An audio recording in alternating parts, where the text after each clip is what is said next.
Hello, everyone, and welcome to today's session on the great resignation without and resigning without burning bridges. I think this is going to be a great session. I just want to cover a couple of housekeeping rules before we jump in.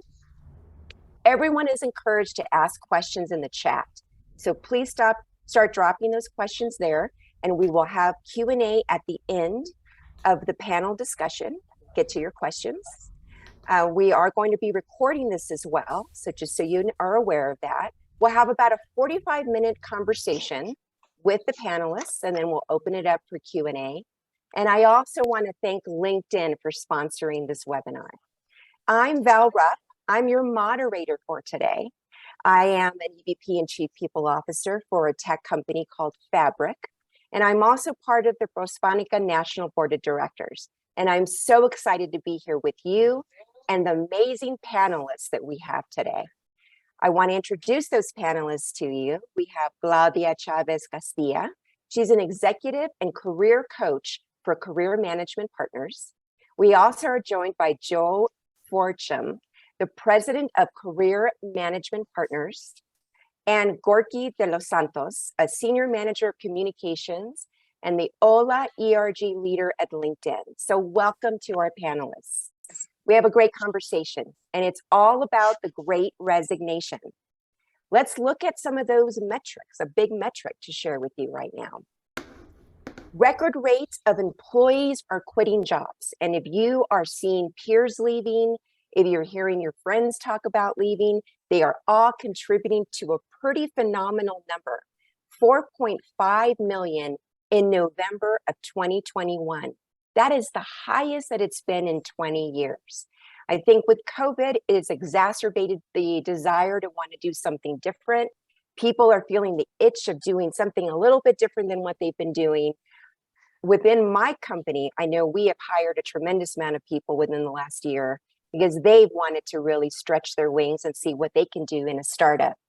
But with all of this comes some things to consider. Is it really the grass being greener on the other side? And what we've been hearing and seeing in literature and articles that have been written, sometimes it's not. Employees move and they realize where they were is where they should be. And it was actually a mistake to leave. So really today's conversation will be focused on how do you do this gracefully? How do you actually navigate out of the role that you're in into another company? Because the world is very small, and I get reminded about this every day. You want to maintain those relationships on your way out because you never know what that could translate to down the road. In my particular example, I worked with the CEO at my current company 16 years ago at Amazon, and we have stayed great colleagues throughout this time, and he remembered me and the work I did and tapped me on the shoulder to come over and be his chief people officer at Fabric. So you just never know. The world is very small. So let's dive into a couple of questions. Let's hear from our panelists today. So the first question up, should I resign? That's a big question. How do you evaluate whether it's time for you to go or stay? I'd love to turn this question over to Joe. Joe, will you give us a little bit of your perspective on this? Yeah, thank you. Hey, thank you so much for letting Claudia and I participate, and I know Gorky too. But and it's good to be part of what I think is absolutely critical and timely conversation. I actually co-published a book about 12 years ago on this topic. It's called "Make It Work," and the subtitle was "Navigate Your Career Without Leaving Your Organization." The reason that we wrote that book is because our research then found that most people had a level of regret when they left too quickly and too early from their current role. And we had this illusion that the grass is greener on the other side of the fence. Now, let's be clear, sometimes it is. Sometimes it's absolutely the right thing to leave. But what we found is about 55 to 60% of the time, people had a level of regret. And there's two reasons. They didn't do their research well enough on the target organization. They got allured by the recruiter and they didn't dig deeper on the culture, the people, the opportunity. And two, a lot of times they were leaving something versus attracted to something. They're running away from something versus pursuing something better. And so I always say from a litmus, to answer this question, from a litmus test, should I resign? You really need to have two buckets of questions that you really get very serious about. One is, are you leaving something that you hate, or are you driving or attracted to something you love?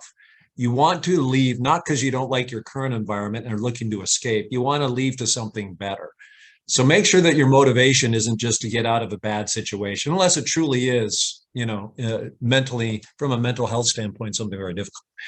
So the first one is, am I actually excited about the opportunity, or do I just want to escape something? Make sure that you are excited about the opportunity. Two, when looking at the opportunity, make sure you do your research, right? Beyond just what the recruiter said, don't take it on face value. You have to scratch below the surface. Try to figure out the culture. Specifically, culture is this ethereal thing, which means a lot of different things, but ask two questions from at least 4 or 5 people in the target organization. The first question is, what will make you a hero here? The second question is, what gets you in trouble here? And you want to ask that question from people who will be honest with you in the target organization. Because what you'll find is what you'll surface is the real rules of the road that you may or may not want to operate against. So it's good to know what they are before you actually accept the offer. It might be that the company is, to win here, you got to really, really, you've got to do whatever the boss says, no questions asked. Is that where you want to be, really? Or, hey, to win here, you just got to do a great job. Well, maybe you do want to be there. So should I resign is make sure you're pursuing an opportunity, not just escaping a problem, and make sure that you do your research on the culture and the company and the opportunity, and make sure it's somewhere you really want to go before you actually commit to the new opportunity. Great advice, Joe. Thank you so much. And there was something really important in addition that you mentioned, and it was about whether you can actually navigate your career internally first, even before considering an exit. Sometimes you land in a role that you thought it was one thing, it turned out to be something different, but you like the company, you've had other great experiences with it, Exactly. You really enjoy the colleagues that you have, you like the benefit structure. There's a lot of value. Sometimes it's just a matter of figuring out if there's another place in the organization you might be better suited for. So that could be another option as well. 100%. And usually initiating those conversations internally will bear some fruit that you sometimes can be very surprised. Right. And there's a lot more to it, but you're absolutely right, Val, right? Have you explored internally other options? If you like the culture, you just don't like your boss. If you like the mission and purpose of the organization, you just don't like your current job. It's very radical to exit the company. Often you need to explore opportunities aggressively with key stakeholders before you actually make the leap. Absolutely. Great. Thank you. And I'd love to just get perspective from our other panelists. Gorky, what would you say in response to this question, should I resign? Val, thanks for the opportunity to be here, and same for the Prospanica team. For me, the idea of from a resigning, it start even before, right? You don't wake up one morning and say, hey, or maybe you do, I'm just going to resign today. Maybe you've had it, but there have been steps that have come along the way to get to that point.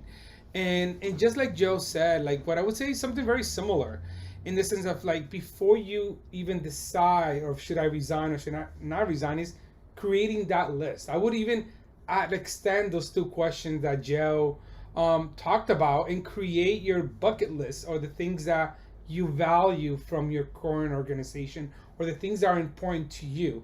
And you're able to cross-reference that list from your current employer, your current organization, or what you're doing, but also you can use the same list as you're looking for new opportunity.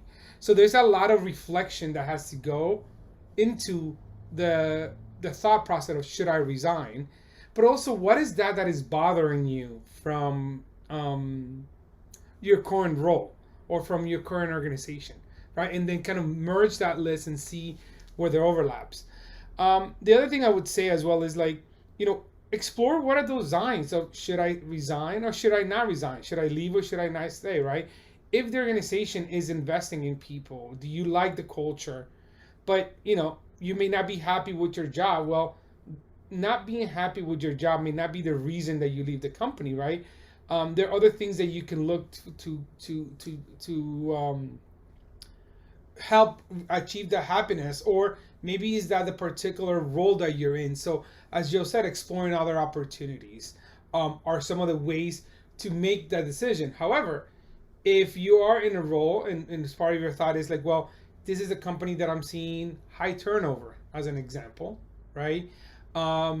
Their values does not align to my values, right? What I believe as an individual, and there's no sight of growth, right? You don't see growth, or you're not seeing growth that is equitable, right? That you're not seeing that people that look like you are growing the company. Those may be those trigger signs, those signs that would say, hey, you know what, maybe I should consider resigning. And then that's when some of the list comes in, as we talked about.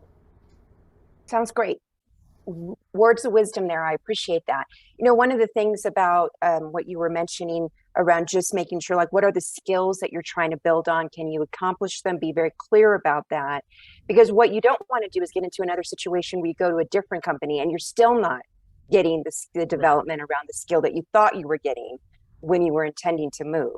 And so really thought by, first of all, being clear. And I know in my career, I've used the feedback that I've received during annual reviews or discussions with my manager and my peers to say, here's the things that I want to get better at, and really being clear before I make a move to say, will this new role fill those? And how do I know that? What evidence do I have about that?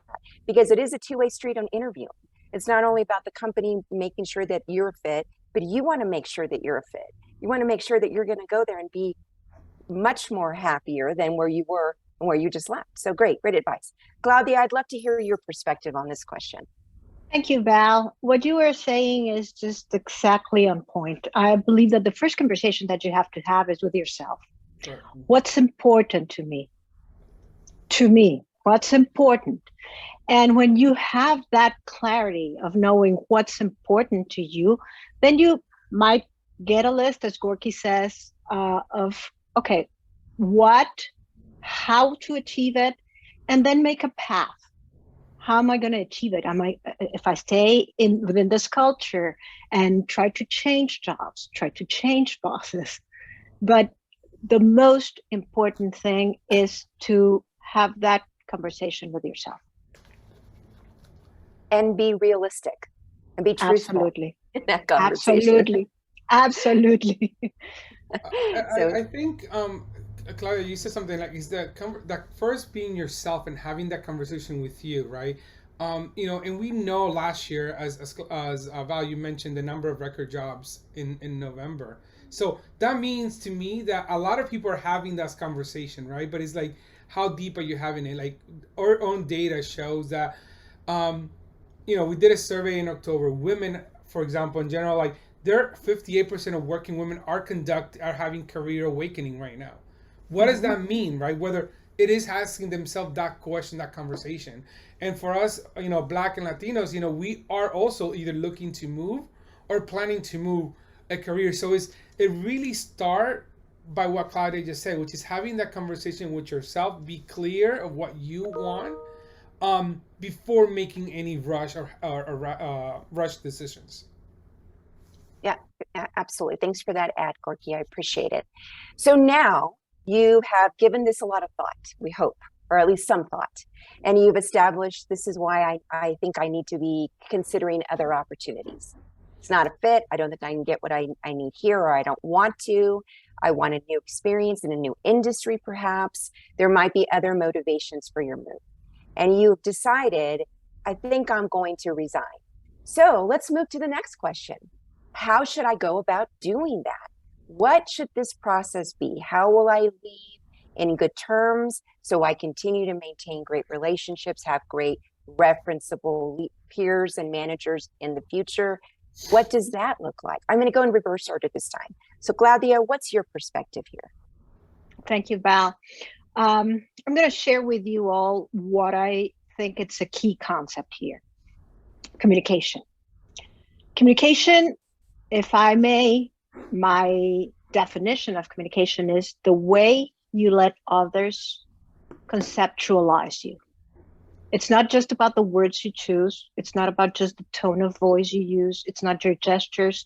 It's your physical presence, your psychological presence, your way of behaving in every situation, the way you interact.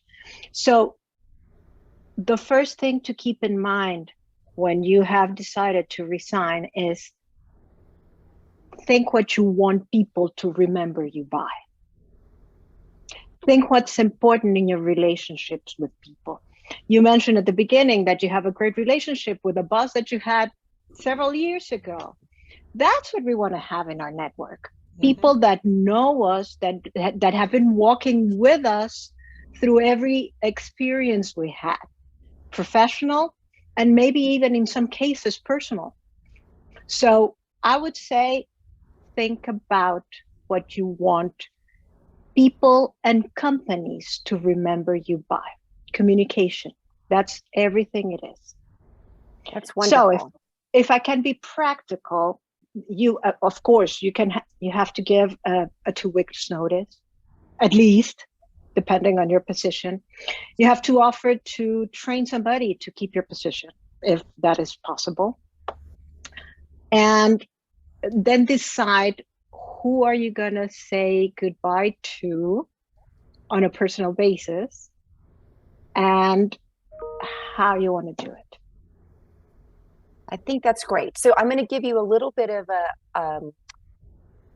a question that maybe you weren't thinking of, but it's a follow-up to something you said. So really, 2 weeks notice. What happens in a situation where you are extremely frustrated, where your boss is upsetting you, you're ready to go, you're ready to do something new? What would your advice be in that situation? I think that reason should be a part of your decision making. Like, okay, I can't stand my boss. This is a situation where I completely don't want to wake up and come to work or even log in for a Zoom session. Okay, so the thing to do is to give a 2 weeks notice, because that on the long term is going to talk about your character, is going to talk about your commitment. Yep.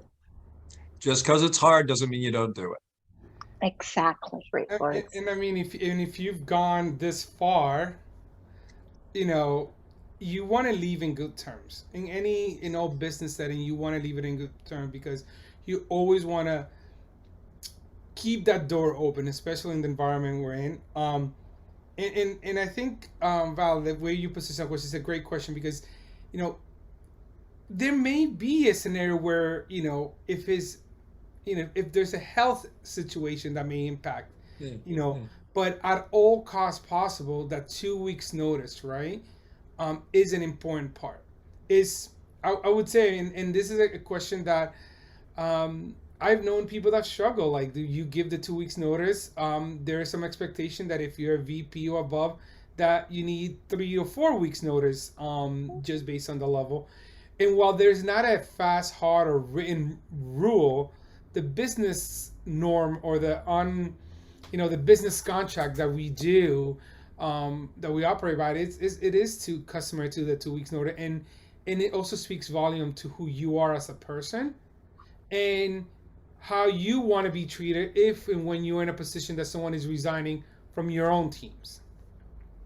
I couldn't have said it better, for sure. Val, one more thing, because the other part that we may think, we may be upset at our boss, but there's a slew of colleagues or friends that by us just leaving under that 2 weeks, that we then leave them in a bind. So the impact is not just on the organization or your direct manager, but is the people that you built a relationship with over time, who are now part of your professional network.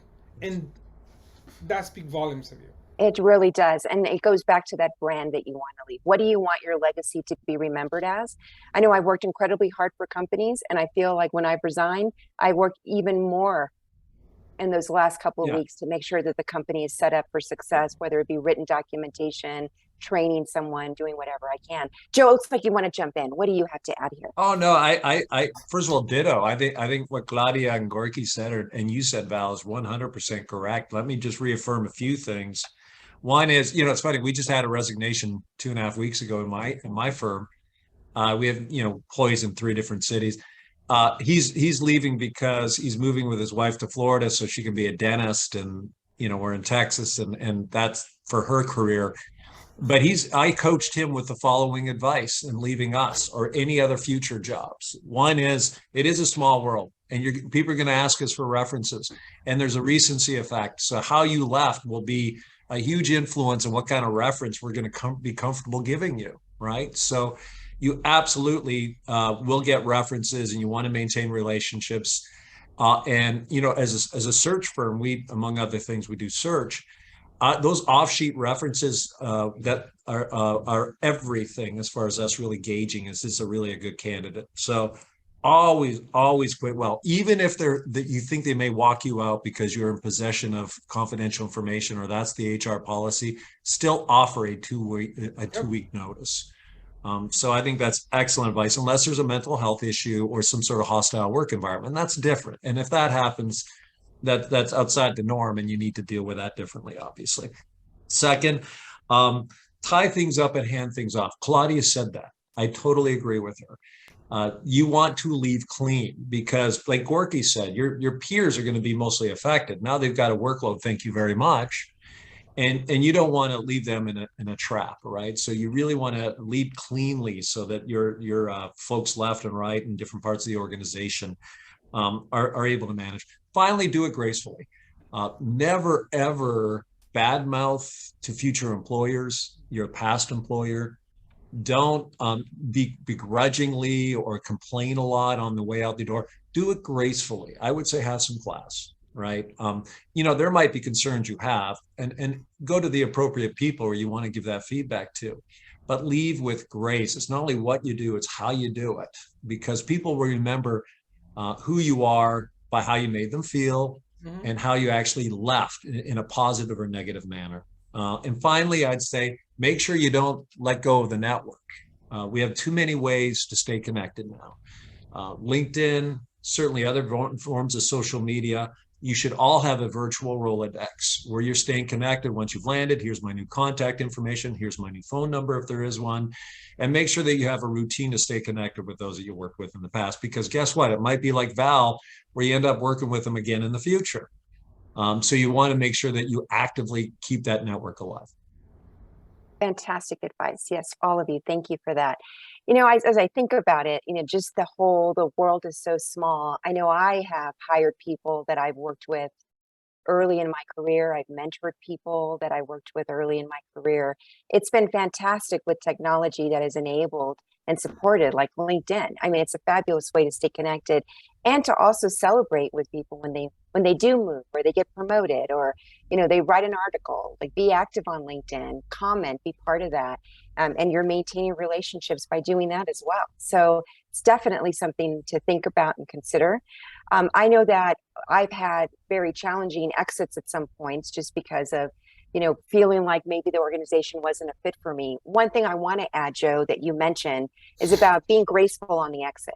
And so I've always been very transparent. So if I find something really amazing about the company or something that needs to be improved, I'm usually pretty vocal during my employment. My manager knows where I stand. He understands what I think, both positive and areas of improvement. And during an exit interview, I'll restate that. So it's not a surprise. If he does ever see that feedback, it's not coming to him as a surprise, because we've had that dialogue before. So that's another bit of advice I'd offer. Great. All right. So coming up to our last question. I resigned. Now what? Who would like to jump in first on this one? I'm happy to jump in. I think now you resign. Now what? I think that's where your question comes in, right? This question for me ties back to the first one about thinking about resigning. There's technically two paths. Whether are you resigning because you have a job opportunity lined up, or to pursue another career path, another career break that you need to take. So, but now that you've resigned, it's about how do you prepare for what is the outcome that you're looking for, whether it is another job opportunity, right? Because that's what the data says. People are moving to other opportunities, but is it because you're going to school? So, but as you prepare, think about how to land that next opportunity. So you're ready to jump in there. have you looked, as both Val and Joe said, at your LinkedIn profile? Do you have it up to date? And for me, I would say these are some things that you may want to do even during the consideration process of resigning, having a strong profile, right? Because usually that is one of the things that helps, whether it's a recruiter, is a network, is a mentor, is a connection. Get to know who you are, where you've been, what your focus, what you're doing. If your decision is to get another job, not just because I work on LinkedIn, but every 10 seconds someone is getting a job on LinkedIn. So if it makes sense to have your updated profile, and I will say this as well, especially for our communities of Hispanic and Latinos and our community in general, leveraging the LinkedIn as a resource is one of those things that we should take more ownership on, and communicate to your network or to your mentors, like Val said, right? You got that job because you communicate and stay in touch with your with a connection. Use it as a way to stay in contact. I got my job through my with my current manager now, and he and I met 12 years ago. Neither of us were at LinkedIn. Neither of us had worked together, but over time we maintained a relationship via text, via phone, via LinkedIn, via email. But it's you nurturing that relationship and that connection over time, because as Joe said and Claudia said, you never know when that's going to happen. So it's important to build that network. And then the last thing I'll say is, learn a new skill. If you are in the job search, right, and learn a new skills, there's a lot of great resources and tools where you can learn a new skills, where you can evaluate the skills that you possess and how do they translate to the next opportunity that you're looking for. Absolutely great. And I would add too, I know through LinkedIn, I must receive 2 or 3 offers to, if you want to join a discussion or hear about a certain topic. So it's wonderful to stay connected that way, develop skill, hear from others in the community, whatever your community might be, whatever the topic of relevance might be. It's a great way to keep your skills sharp. And also the piece around just staying connected with your network. I don't think as Latinos, we do this exceptionally well. I think there's an opportunity, and I'm generalizing, but I know I have been pushing myself to do more of it. The way that my board membership with Prospanica came about was through a network contact, through someone I worked with that I knew was very active on boards and within the Hispanic Latino community. And I asked him if he knew of anyone looking for a board member, and that's how this happened. So it can be a really great resource. Make sure you're utilizing that network. Joe, Claudia, do you want to add anything here? I can go, Claudia, unless Claudia has a lot to say on this, by the way. She is an outplacement consultant, and so she's working with folks on career transition all the time. A couple of thoughts before we set up Claudia. We help probably 3,000 people a year in career transition at CMP, Career Management Partners. And I'm going to get slightly philosophical for just 30 seconds. We define ourselves largely by our work, right or wrong, good or bad. When I'm at a party or I'm at any kind of event, I go, hello, Claudia, who are you? I'm an executive for Gallagher. I'm a doctor, I'm a lawyer, I'm a teacher, I'm a business individual. We define ourselves by our work. And when people don't know how much they define themselves by their work in their career until they don't have it anymore. And it becomes this meaninglessness, this existential angst a lot of folks have. It's really quite interesting. So to answer your question, I resign, now what? I would say one is make sure that you're replacing work with something else, right? So if you are trying to find another job and you need time and space to do it, or you want a gap, make sure you have an objective. It's not just open time with no objective and no structure. That tends to end up in a really weird place. People aren't as happy. So make sure you have a plan. You know what your objective is. If it's to take a year off to be with family and then re-enter the workplace, that's fine. If it's, no, I want to find a job and go full throttle as far as my job search, that's fine. But if it's, I don't know, I just don't like it here, that's not fine. You need to make sure you have a true objective. Second, make sure there's structure, right? You need to structure your day as if you were working. You just might fill it with different things. You need to get up and have a reason to go to the study, or you need to make sure you keep your routines in place once you've resigned if you don't have something immediately to go to. Third, if you don't have something immediately to go to, make sure you know what your finances are. When we are doing career transition with people at every level, we have them work with a financial consultant to really look through how much time do I really have before I need to work. Or do I need to work if you're in that situation? Most of us have to work. I have 5 kids. I'll be working the rest of my life, right? So there is, we need to, so can I go a month, 5 months, 3 months, 6 months? What's the ramifications? When do I have to cash in a 401k or something? So make sure that you really think through the financial ramifications of what your choices are. Don't just kind of let it happen.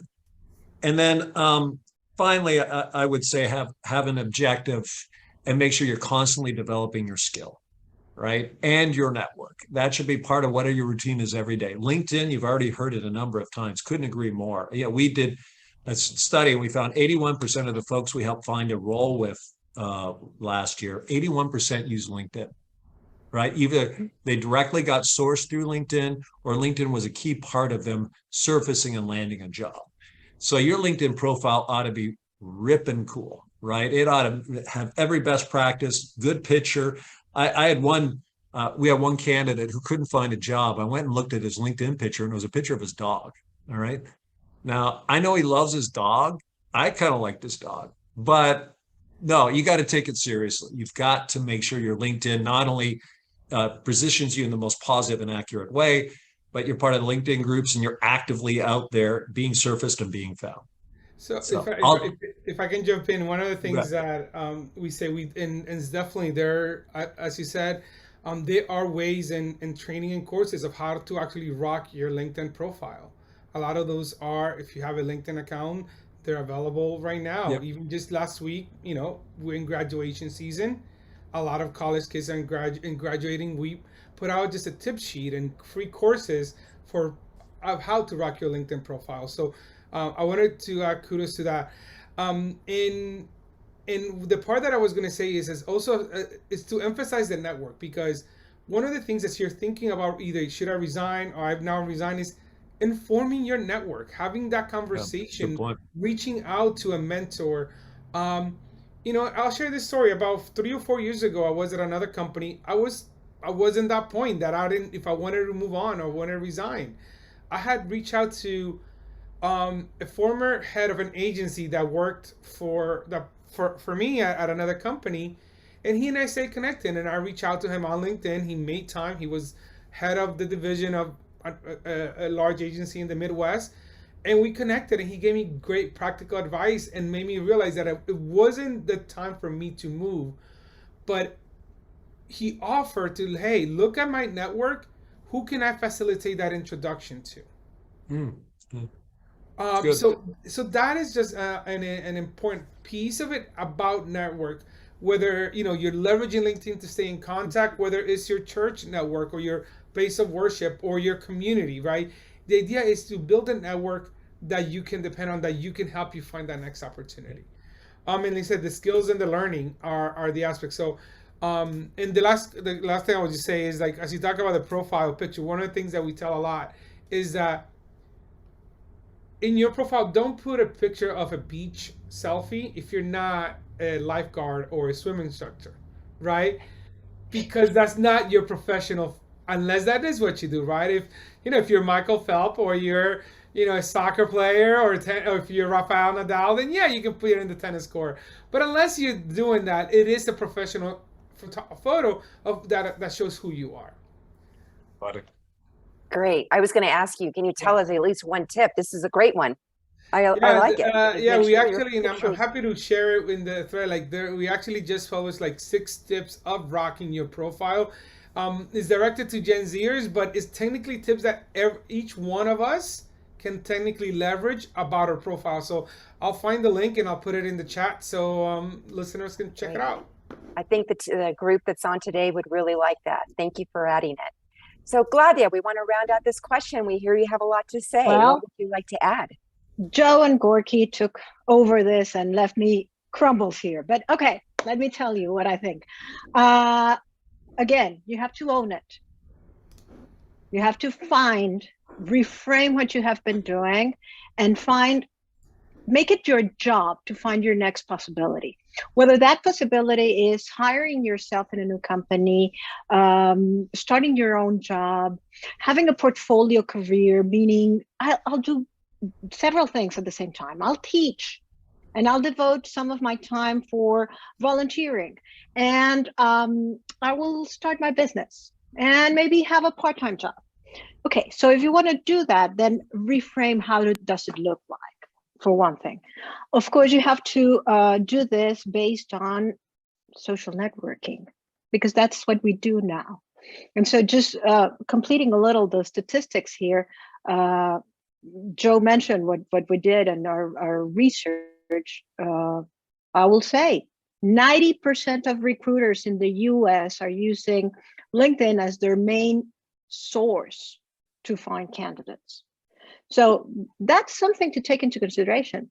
Have a good LinkedIn profile. And so in order to have a good LinkedIn profile, my advice would be take your resume as your quantitative, chronological information that the recruiter can go back to and consult.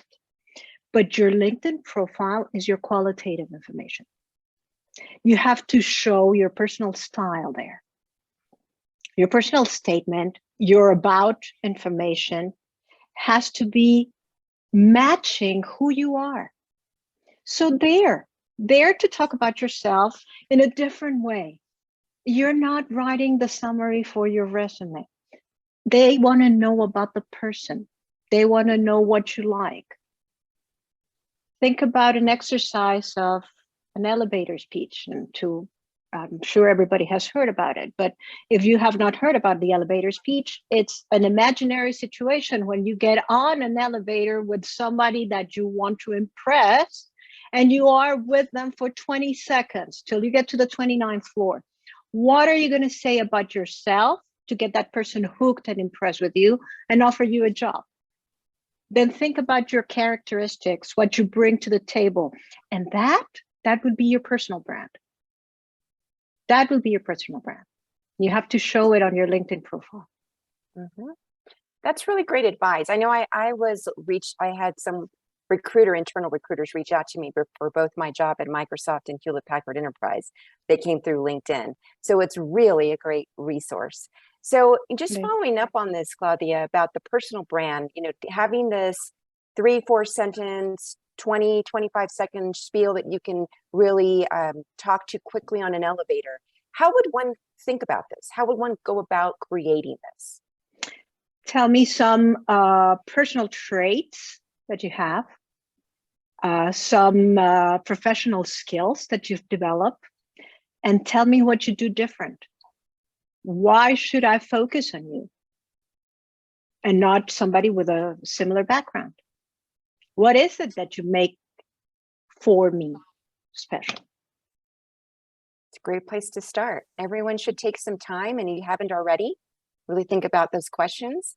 Practice, write a few different statements about yourself. Sure. Maybe even ask others for their opinion. Let them see it, give you advice on how you can refine it. That's great. Okay, well, those were the questions that we had in the discussion we wanted to have with you today. Now is the you participation part. We're going to need to have some Q&A here, some questions submitted. So I know you have them, burning questions from our panelists that you want to ask them and want to get all of their advice while they're on the call today. So let's see what those questions are. Okay, the first one. What do you see is the biggest issue or need to address with Latino employees looking for other opportunities? Who would like to take this? I will. Okay. So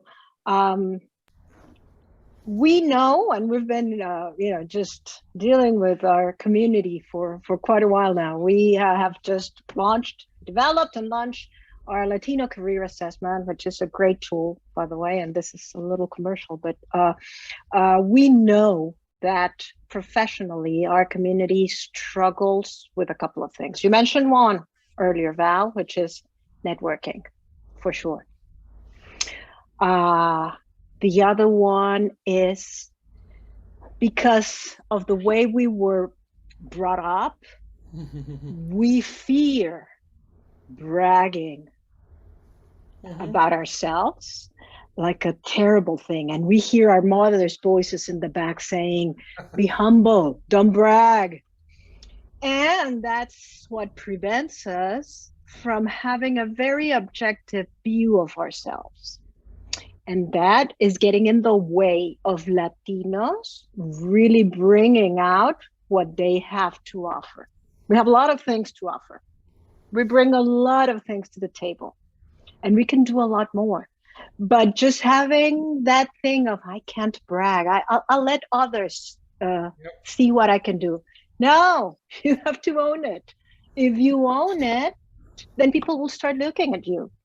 They will say, oh, okay, she's saying that she can do that. Okay, let's go with her. So I would say those are the two big things: networking and being true to define yourself and being able to appreciate who you are. Wonderful. Yeah, I was so aligned when you were saying that. I was like, yes, check. The other one I'd add is be respectful of your elders, right? And so, for sure. Challenging, speaking up, maybe having a differing view, it's hard. Joe, is. were you going to jump in? Yeah, I mean, Claudia is referencing that if great resources, they're free if you go to latinocareerassessment.com. Highly recommend it. But the 14 career predictors you'll see out there that tend to be barriers that are skill sets that if you deploy will have a predictable positive impact on career success, certainly for the Latino community. What we found is there's scripts. One is humility. Another one is that there is this belief that it's just all you have to do is do a good job.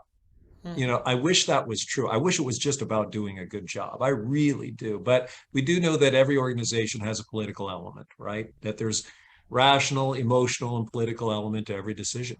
And so you have to, this is always the tension. How do you navigate politics without being a political animal? No one wants a political animal, but you have to be cognizant of it.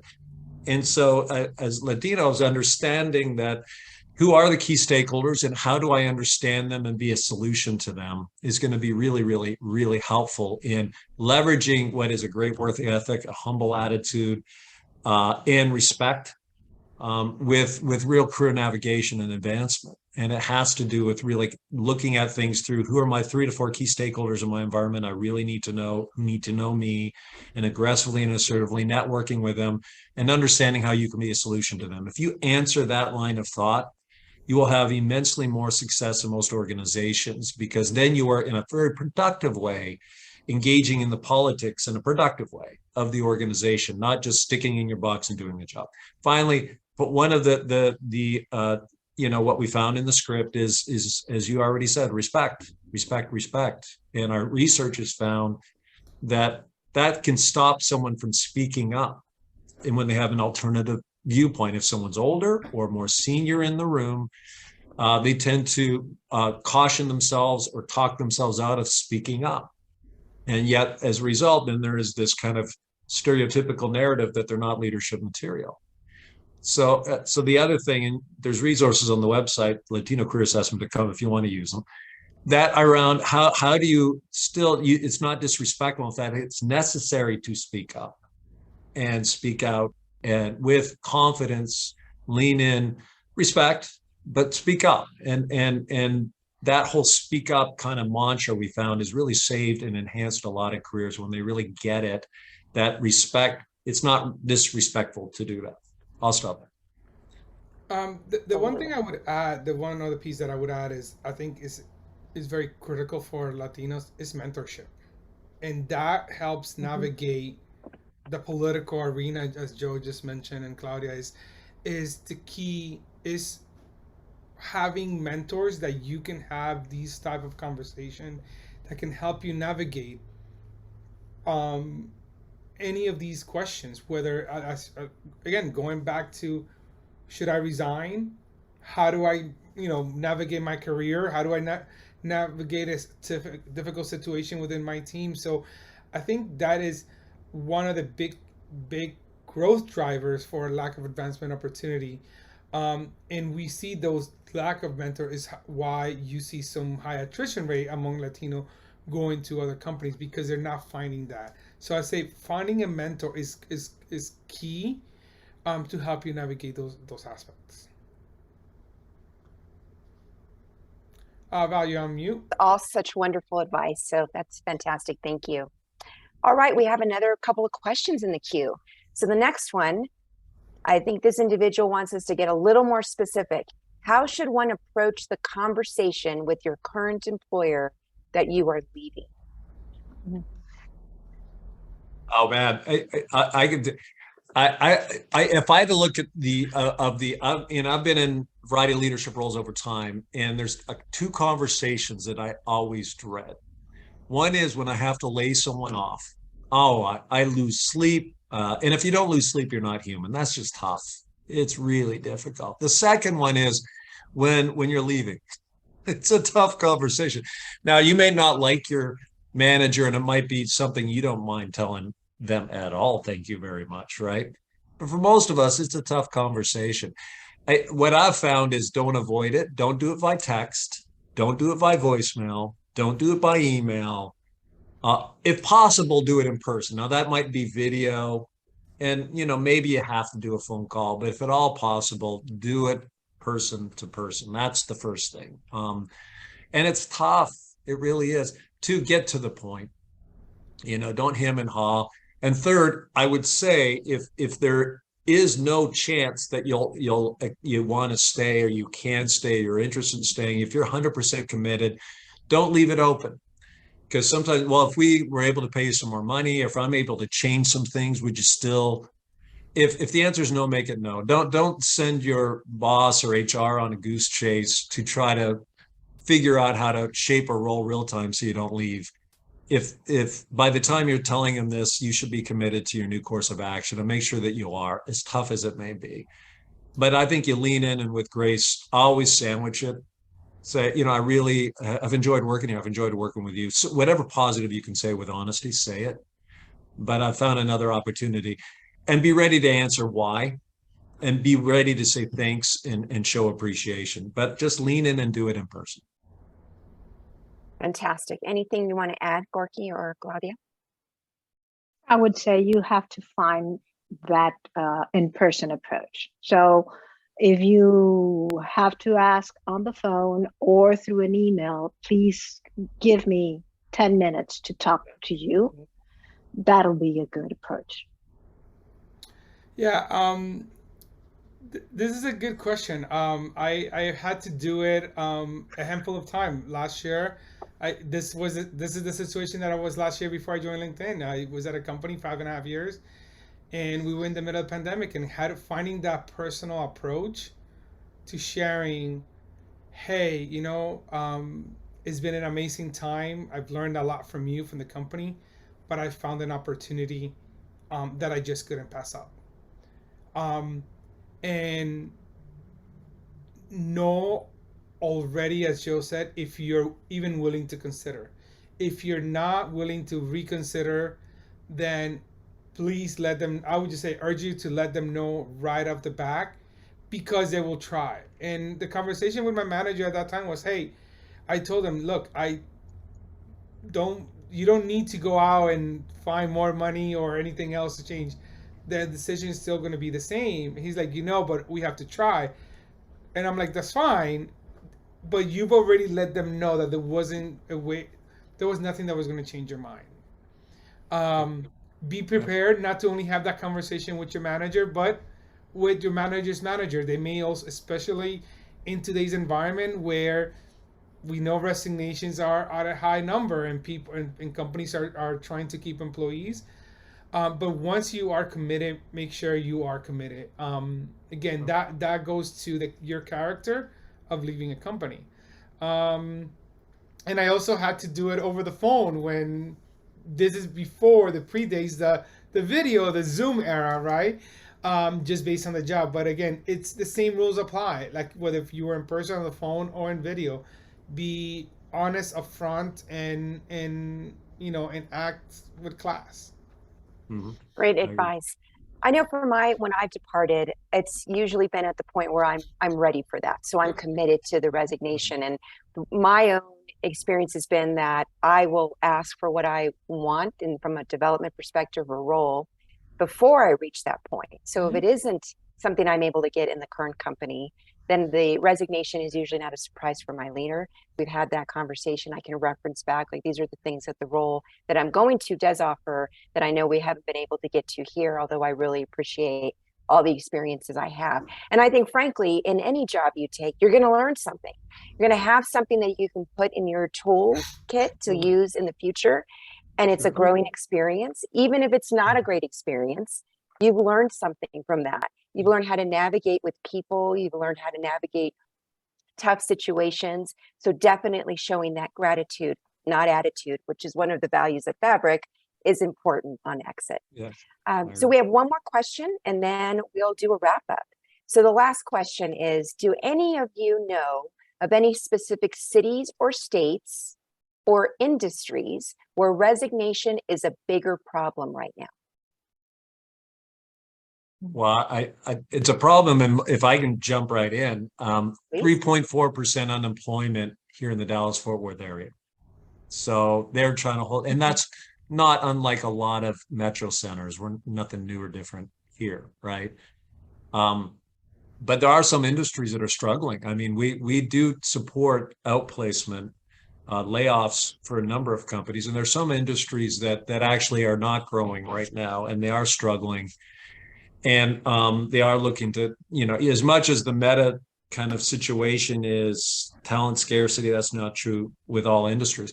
And if I can be totally honest, I suspect we're going to have a recession here at one point. I don't know when, but like I told my kids and those people I care about, make sure you're ready for that. What does that mean for job seekers? Make sure that you're in a, as you look at your next opportunity, is it recession proof? What kind of guarantees do I have? You never have any total guarantee, but if under the assumption that it won't always be total talent scarcity and that we have a recession, will I be okay? And you really got to ask those questions, y'all, especially if you have people in your stewardship. So I hope you would. Anyone I love and care about, I ask them to ask those questions. That's great. Sadly. That's fantastic. I know right now startups are actually having a really tough time in fintech and in SaaS space. And being that I'm in a startup, we're seeing regular layoffs happening within those industries. So that's another one where I'm personally connected into that I'm seeing a little bit of a spike at the moment. Gorky or Claudia, any other perspective here? Not for that specific question. No, for that specific question. But yes, you have to, if you have a job, you have to evaluate whether it's a job that makes you flourish or it doesn't. Is it holding you back? Those are two questions that you have to ask yourself when you start debating, having that conversation with yourself into, okay, am I ready to resign? Do I want to resign? Right. Is it the right time? Right. Exactly. Can I add just two more quick things? I'm sorry about it. Joe. Like just might be useful. One is, in our research with people who are doing outplacement, one is, no one retires anymore. It's really weird. I mean, I guess there are a few, but it's very rare for people to pick up the golf clubs and go to the villages or whatever, and that's it. They all want to kind of keep a toe in it. As a result, that's one reason, among others, you see an expansion of the gig economy. There's so many different ways, whether it's driving an Uber or being a consultant online or finding your niche, there's so many ways to create revenue streams that I'm starting to see very non-traditional ways of finding employment. We just saw data 2 weeks ago that 2 million women have not re-entered the workforce post-pandemic who are in the workforce pre-pandemic. Now, there's different reasons. Some families have adjusted their way of living and cost structure. A lot of them have started new gigs, or they want to be in a more independent situation. So our economy is in radical restructure, where kind of the idea of I go in, I get promoted every 2 years, and I get a gold watch in 30 years. That's very rare. And for a lot of folks, they got to look like we tell a lot of our HR executives who transition through us. You might take a fractional role. You might take 2 fractional roles. You might be in a contract assignment where you can kind of check you and the company out for a few months beforehand. there's a lot of different ways other than a traditional full-time role that you might find yourself in, and that's totally okay. It's becoming very, very normal. And you might not want to retire, right? Whether it's nonprofit boards, whether it's consulting work and keeping a toe in it and alive and interested in things, what with some level of freedom, that tends to be what retirement's starting to look like for folks too. So just kind of two things to consider as you really figure out your next. I'm glad you added that. You know, my own personal journey, I started to do advisory work for other startups in the HR field, and I'm on also a private board, or I guess an industry board for the local municipality within my area, just to get broader, different experiences. So those are always great resources. Well, I am so appreciative of all three of you for your time today and your insight. It has been fantastic to have you on this panel. We are at time now, and I want to make sure that we get everybody back to their regular day job and their work. So thank you everyone for joining today. And I want to say a special thank you again to LinkedIn for sponsoring today's conversation. I hope you walk away with some really great nuggets. I know I have. One of them is I'm going to go look at my profile and make sure that it looks great. But thanks to all of you, and have a wonderful rest of your week. Thank Thank you. you. Bye, Have a Thank good you. one. Everyone. You bet, y'all. See ya. Bye. Bye. Bye.